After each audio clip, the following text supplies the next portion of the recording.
Assalamualaikum warahmatullahi wabarakatuh. Perkenalkan, nama saya Muhammad Fahmi Mubarak Mahadli dengan NIM 1803040021. Ingin menjelaskan cara kerja framework secara umum dalam rangka ujian tengah semester mata kuliah yang diampu oleh Bapak Fauzan. Di video ini saya akan menjelaskan cara kerja framework secara umum.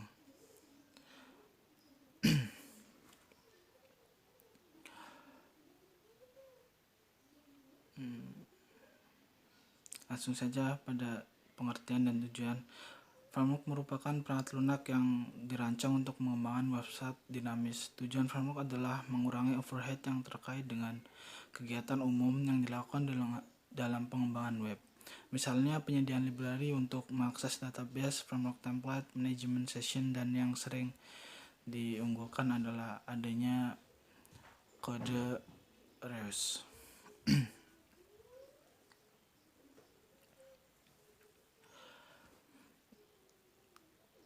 Dan selanjutnya yaitu pada sejarah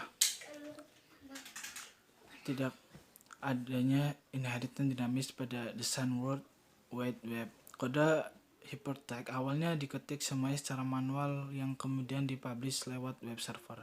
Setiap ada modifikasi halaman harus dilakukan oleh pembuat halaman itu sendiri.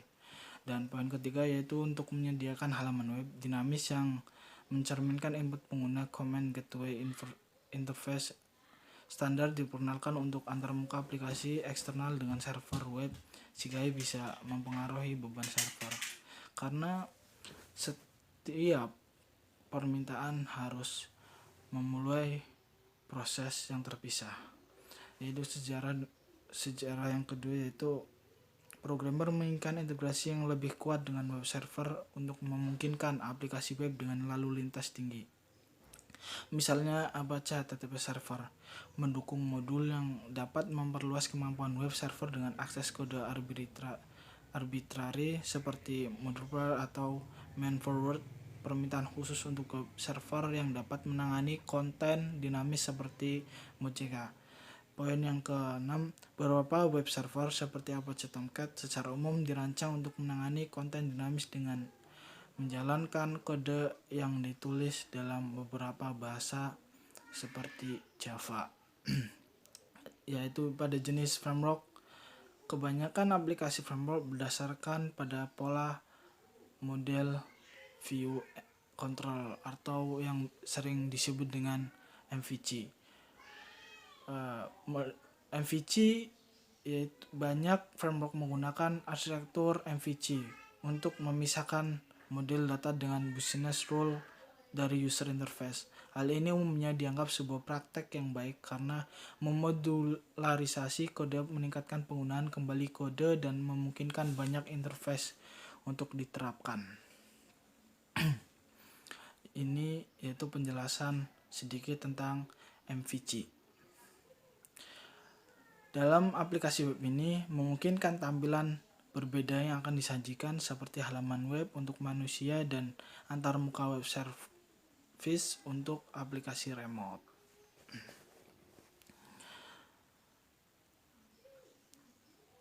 Dan selanjutnya itu tentang push based dengan pull based. Kebanyakan kerangka kerja MVC mengikuti arsitektur push based yang juga disebut action based.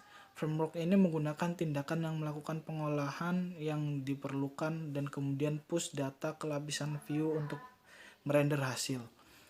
Struts, Django, Ruby on Rails, Symfony, Spring MVC, Strip, Coordinator, dan Struts adalah contoh-contoh yang baik dari arsitektur ini.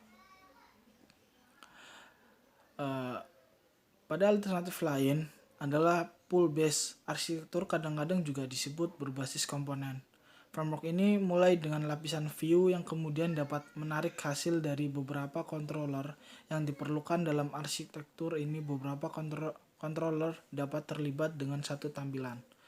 yaitu seperti Playlift, Tapestry, Gibson Sand, and Wicked adalah contoh pull-based pada framework. Yaitu pada three-tier organization. Dalam three-tier organization, aplikasi disusun berdasarkan 3 tingkatan fisik: client, application, dan database. Dalam database, yang digunakan umumnya RDBMS, dan pada aplikasi berisi logika bisnis berjalan pada server dan berkomunikasi dengan klien menggunakan HTTP. Pada klien web adalah browser web yang menjalankan HTML yang dihasilkan oleh lapisan aplikasi. Pada istilah ini, jangan sampai rancu dengan MVC. Tidak seperti di 3-tier arsitektur, itu dianggap sebuah praktek yang baik untuk menjaga logika bisnis dari controller lapisan tengah di MVC. Dan itu penjelasan. Dan selanjutnya pada content management system. Sistem manajemen konten atau dalam bahasa Inggris Content Management System disingkat CMS adalah perangkat lunak yang memungkinkan seseorang untuk menambah dan atau memanipulasi mengubah isi dari suatu situs web. Umumnya sebuah CMS terdiri dari 2 elemen: aplikasi manajemen isi atau Content Management Application dan aplikasi pengiriman isi, Content Delivery Application, atau bisa disebut dengan CDA. Dan itu penjelasan dari Content Management System. Dan selanjutnya pada fitur framework.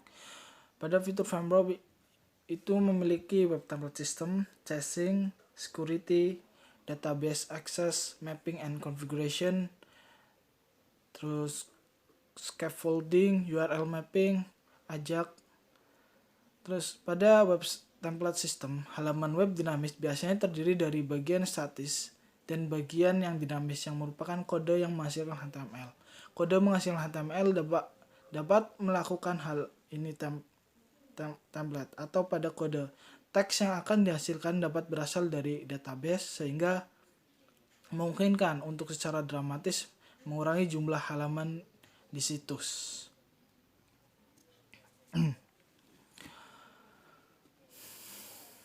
Dan pada web template system, perhatikan contoh seorang agent real estate dengan 500 rumah untuk dijual. Dalam sebuah situs web statis, agent akan harus membuat 500 halaman web untuk membuat informasi yang tersedia dalam sebuah website dinamis. Agent berpotensi menghubungkan satu halaman web dinamis untuk tabel database dari 500 record.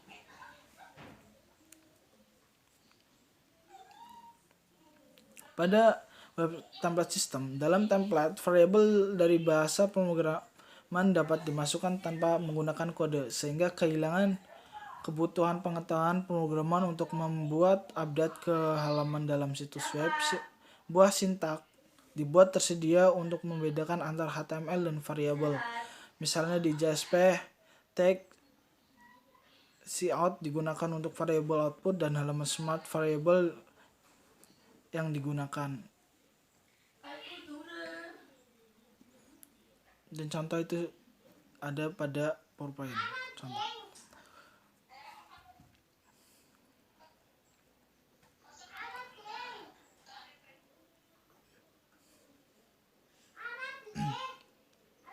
Dan selanjutnya, banyak mesin template mendukung tag logika secara terbatas seperti if dan for each. Hal semacam ini harus digunakan hanya untuk keputusan yang perlu dibuat untuk lapisan presentasi. Untuk menjaga pemisahnya bersih dari lapisan logika bisnis atau model dalam pola MVC. Pada chasing, web chasing adalah chasing dokumen web untuk mengurangi penggunaan bandwidth, beban server, dan dianggap lag. Web cache menyimpan salinan dokumen yang melewati permintaan berikutnya bisa terpenuhi dari cache jika kondisi tertentu terpenuhi. Beberapa kerangka aplikasi menyediakan mekanisme untuk chasing dokumen dan melewati berbagai tahapan persiapan halaman seperti akses database interface template.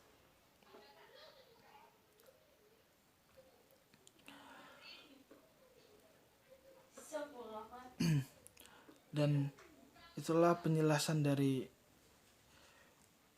web chasing dalam pemrograman berbasis framework.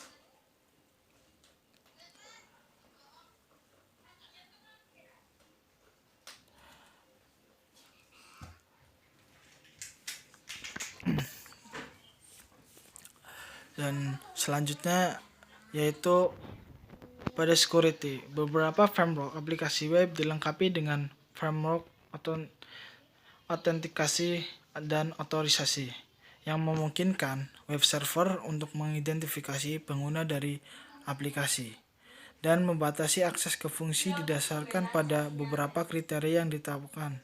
Drupal adalah salah satu contoh yang memberikan peran berbasis akses ke halaman dan menyediakan antarmuka berbasis web untuk membuat pengguna dan memberikan mereka peran.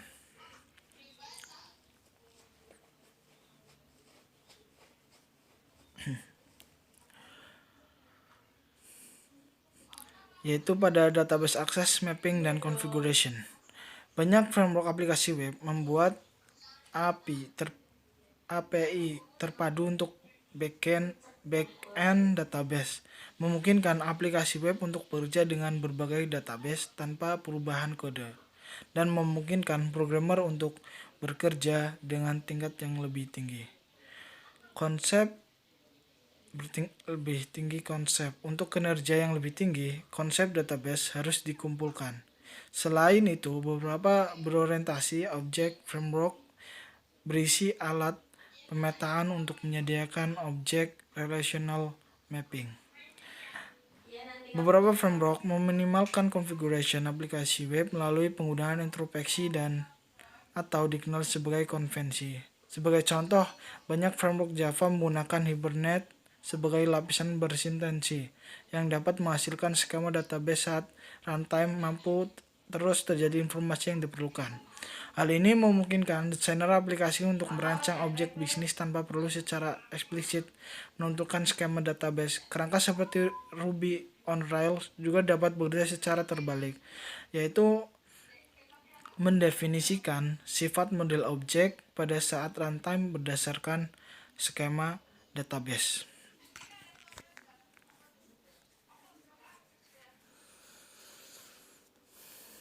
Pada scaffolding, beberapa model view controller framework menghasilkan kode yang dapat digunakan oleh aplikasi untuk membaca, memperbarui, dan menghapus entry database.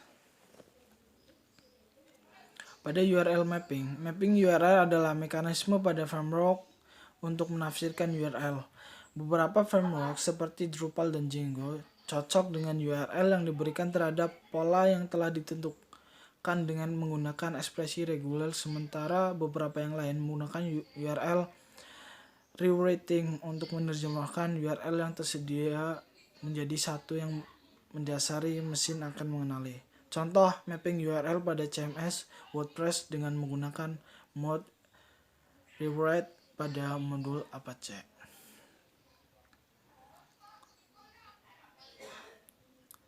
Sebuah pemetaan URL sistem yang menggunakan pencocokan pola atau penulisan ulang URL memungkinkan URL ramah yang akan digunakan, meningkatkan kesederhanaan situs yang memungkinkan untuk mengindeks yang lebih baik oleh search engine.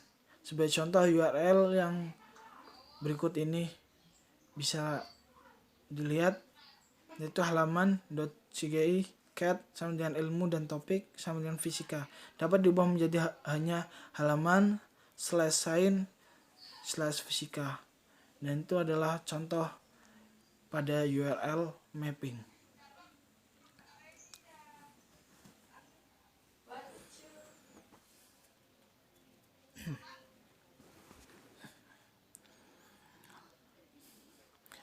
Hal ini membuat URL lebih mudah dibaca dan menyediakan mesin pencari dengan informasi yang lebih baik tentang tata letak struktur pada Ajax.